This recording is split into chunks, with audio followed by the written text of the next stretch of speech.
So, something that I really like are subwoofers, and today we got the brand new Sub Mini from Sonos.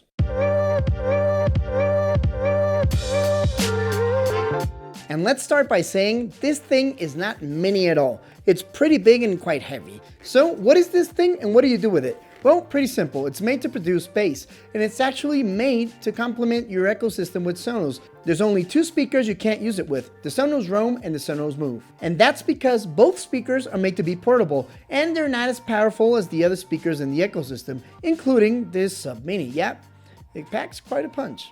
Now, how do you pair this thing? Well, the same as any other product from Sonos, you have to download the app and just connect it into the energy outlet and follow the steps. You don't have to connect any other cable. You don't have to plug it into a TV. You don't have to plug it into the other speakers, just the energy outlet.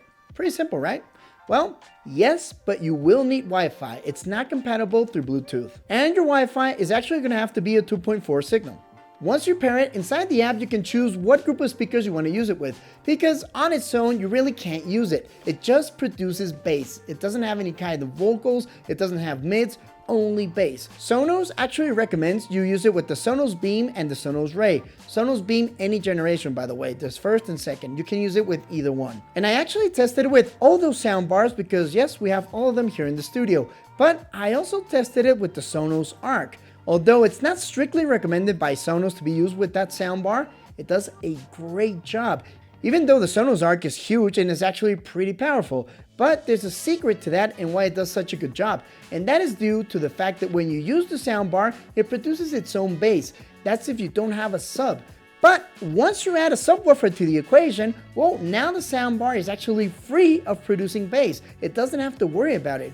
It only will produce highs and mids and will do a much better job at it because the bass doesn't have to be mixed inside the same space with the same speakers with the mids and the highs. So a better sound quality straight out of the soundbar.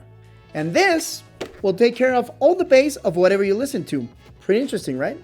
Now, the most important thing and why you guys are here. How does this thing sound? Well, it packs quite a punch. The bass is very punchy, very deep, and pretty clean. You don't have any type of vibrations, and that's due to the enclosure this has. It's a very sleek and clean enclosure, and actually doesn't produce any type of dirty sounding bass, if that makes any sense.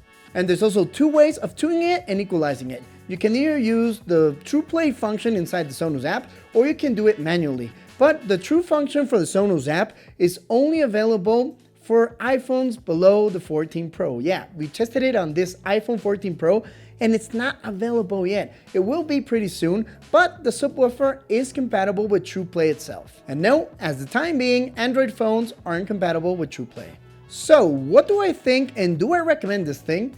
Definitely. I think it's pretty powerful. I actually tested the original Sub in a showroom and I didn't notice that much of a difference, especially for the price difference there is between each other. This costs about half of what the other one costs. So I think you're getting a killer value, especially compared to the other Sub. And if you're worried about using it maybe with a Sonos Arc and a Sonos One ecosystem with surround sound, don't be, it does an excellent job. I actually have that setup. I have a Sonos Arc and I have two Sonos One as my surround speakers, and it does an excellent job. It actually complements it perfectly. At first, when I tried the Sonos Arc, I thought it had pretty decent bass, but that was till I added this thing to the equation, and it changes everything completely. It gives you much more immersion. I tested it with movies, games. You will enjoy everything a lot more with that killer bass. And there's also the part where you can connect it wherever you want. You don't have to have the subwoofer in front of the television if you don't want to. You can actually have it behind you.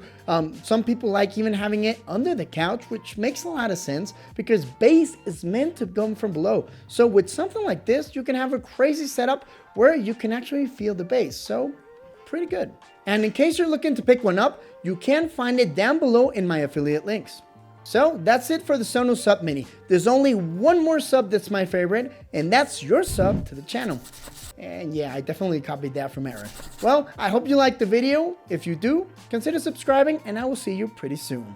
Take care.